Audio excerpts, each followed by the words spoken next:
ladies, this Thursday we're going to talk about open-ended questions for our 5-minute training. And I just want to thank Gina Carl for coming up with this topic and invite you all to submit topics to me. Let me know what you'd like to know more about, and I'll be happy to do it for you next week.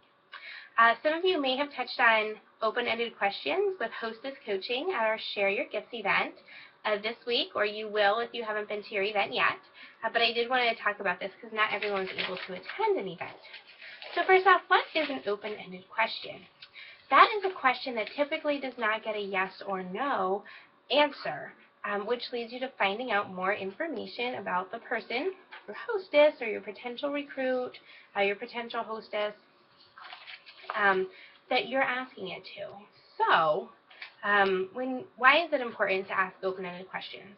One, it helps you to get more information, to know where your hostess is at, what she's working for, help you know your potential team members' goals, why they might be interested in 31, what they're good at, what they're interested at outside of life.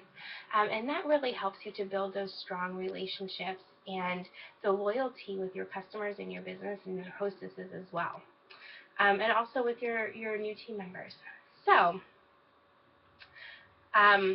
open-ended questions start with normally why, how, what, describe, tell me about, or what do you think? So, we're going to go through a couple examples. Now, I did struggle with open-ended questions, and sometimes I do. We all know how to do this. Most of us have children, so I like to use this example, and we all agreed at our Share Your Gifts event that this was a great example of how we already know how to do it. So if we say to our son, like I picked Cole up at school, how was your day? Ugh. Or, ugh. If I say, so what was for lunch today, buddy? Anything good? Then I get the whole lunch story, and then how we couldn't wait to go to lunch because this teacher did this or that or whatever. So, you know you do it with your kids because you know how to ask those questions if they don't say yes or no, or just okay. So we're already doing it. We just need to put that in play with our hostesses. So here's some examples. My first example is, say you have a past hostess, or maybe you're trying to fill a date that was open. So what you do not want to say is, would you like to have another 31 party? She can say yes or no like that. But you want to say is, I miss you and your friends, and I just had the 17th come open at 2 o'clock. Will that work for you to get everyone together? And if she says no, that doesn't work, okay, well, that's fine. What day can we get together? Because I really want to party with you again. We had so much fun last year. Second example is maybe like during your second touch point, you're trying to find out if she wants to, or if she did send her invites. You don't ask her, have you sent your invites? Because she's going to say yes or no. And that's all the information you get from her. You can say, who have you invited to the party so far? Or, who are the 5 guests that you just need to have at the party? You can't have a party without. They're your VIPs. So who are they? And what did they say when you invited them? That way you know that she's sent out her invitations, or if she hasn't, because she's going to tell you how many she's invited. You can also ask, then if you're saying, who have you invited? Say, oh, okay, so what kind of things do they like? Have they been to 31 parties before? You'll be able to get that information and just kind of continue on from there. For your hostess, are you excited for free stuff? That's not a good question. What are you most excited to get with your free things?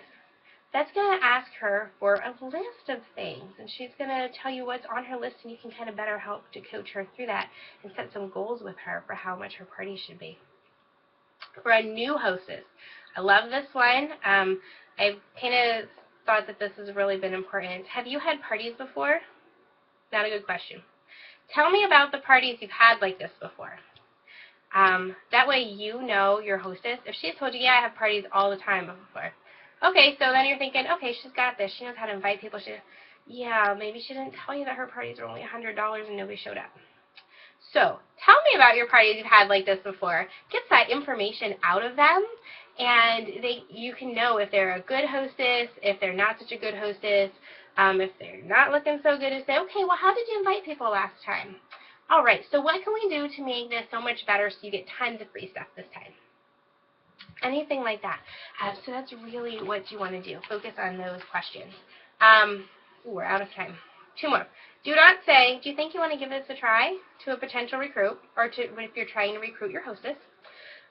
What you might want to say instead is, after the party, you are really great at gathering orders and talking about the products. How would you feel about getting together tomorrow night so I can show you how easy it is to make money with the stuff you're already doing?